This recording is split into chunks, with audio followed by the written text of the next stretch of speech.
Assalamualaikum Habib, afwan sebelumnya. Waalaikumsalam warahmatullahi wabarakatuh. Fakir mau bertanya, dan sedikit cerita kronologinya terlebih dahulu. Ya, silakan. Si Fulan adalah seorang suami yang punya 4 orang anak yang sudah besar. Suatu saat Fulan ketahuan kawin lagi, sehingga anak-anaknya menyidang ayahnya itu. Di antara poin sidang itu adalah si Fulan harus mentalak istri simpanannya itu dan ditulis di atas materai. Akhirnya si Fulan di depan anak-anaknya mengucapin, saya talak istri simpanan saya itu dengan talak 3, dan menandatangani kertas bermaterai. Sehingga seiring berjalannya waktu, ternyata si Fulan masih sering datang ke rumah istri simpanannya secara diam-diam, dengan alasan talak kemarin itu diucapkan karena saya tertekan saja, jadi nggak sah talaknya, dan saya pun tidak dianggap zina. Dan pertanyaannya, bagaimanakah status perceraian dan dengan mengucapkan talak di belakang istri? Ya, panjang sekali ya kronologisnya. Tapi kesimpulannya begini. 1, keluarga maupun anak-anak itu tidak berhak untuk menghakimi seorang ayah. Ya, nah, itu yang harus dipahami dan diketahui. Jadi nggak seharusnya seorang anak itu menghakimi orang tua atas dasar sebuah syariat yang dilakukannya. Kalau seumpama tidak suka, kalau dia itu tidak setuju, maka jangan sampai ketidaksetujuan dan ketidaksukaan itu sampai melanggar dan melawan syariat. Ini yang mensyariatkan itu adalah Allah dan Rasulnya Muhammad SAW.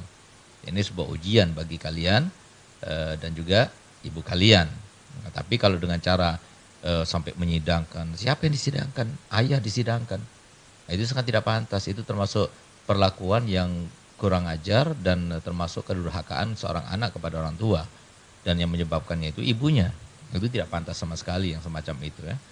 Nah, walaupun seumpama dengan dia melakukannya akhirnya dia itu dizalimi oleh si istri dan sebagainya, walaupun tetap yang namanya menghakimi atau memvonis atau menekan, memaksa kepada orang tua itu termasuk perbuatan yang dilarang oleh Allah Ta'ala. Untuk mengatakan uff saja nggak boleh. Wala taqul lahuma uffin.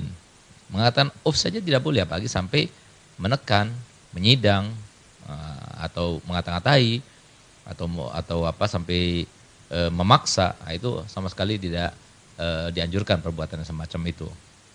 Dan seorang ibu harusnya menjadi sebuah pionir dalam hal ini untuk dia itu gimana caranya supaya anak tersebut menjadi anak yang berbakti pada orang tuanya. Bukan karena ada masalah antara dia dengan suaminya kemudian anak itu dikorbankan. Nggak bakal bahagia hidupnya, nggak bakal bahagia. Anak-anak kalau sudah tidak mendapatkan salah satu daripada ridho orang tua nggak bakal bahagia. Camkan baik-baik itu. Nah, oleh karena itu maka seorang anak itu ya ketika terjadi sebuah konflik terkait dengan apapun juga antara kedua orang tua, anak-anak jangan ikut-ikut di dalam urusan mereka berdua. Satu, sebabnya karena mereka itu tidak mengalami dengan pengalaman-pengalaman yang mereka alami. Mungkin selama ini mereka ketahui cuma dohirnya saja, tapi batinnya bagaimana mereka nggak tahu. Nah, sehingga apa? Jangan sampai dia itu memasuki suatu urusan yang dia tidak ketahui, gitu ya. Yang pertama. Yang kedua, kalau dia sudah masuk dalam urusan mereka berdua, takutnya akhirnya salah satu daripada keduanya itu karena merasa tidak dibela atau merasa disudutkan, akhirnya dia itu termasuk yang kurang ajar dan durhaka pada orang tua tersebut. Baik itu ayah ataupun ibu.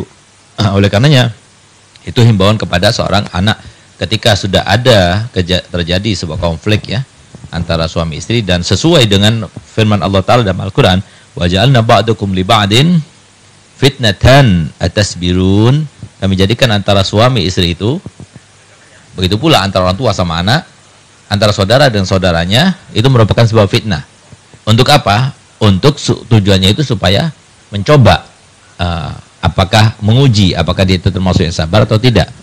Nah, jadi seperti itu. Nah, oleh karena itu maka hendaknya bagi orang tua ya, bagi orang tua dia itu harus arif dan bijak. Jangan sampai kemudian memperosokkan anak atau mengkambing hitamkan anak gitu. Karena anak itu disebutkan oleh Nabi SAW, ridullah fi ridul walidain. Tahu kan artinya walidain? Dua sekaligus. Nggak cukup satu. Walaupun ayahnya menzaliminya, walaupun tetap dia itu butuh ridhonya.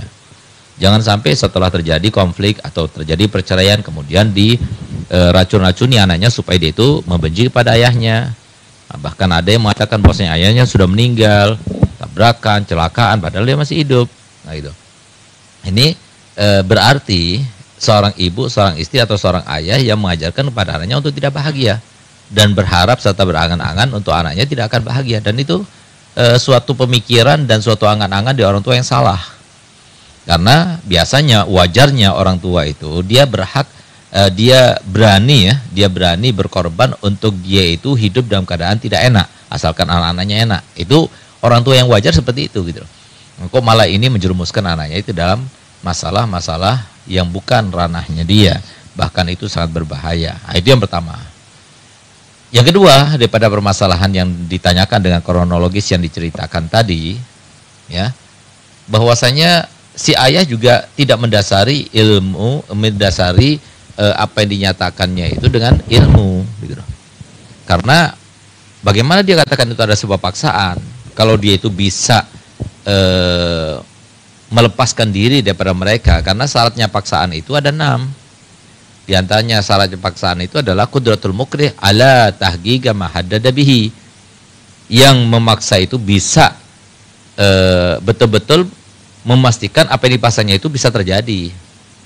Kemudian di antara syaratnya juga azzul mukrah ala daf'i ma haddada bihil mukrih. Jadi yang dipaksa itu dia tidak mampu untuk berlari atau menghindar daripada apa yang dipaksanya oleh pemaksa itu, gitu. Nah, ini anaknya sendiri, masa orang tua itu nggak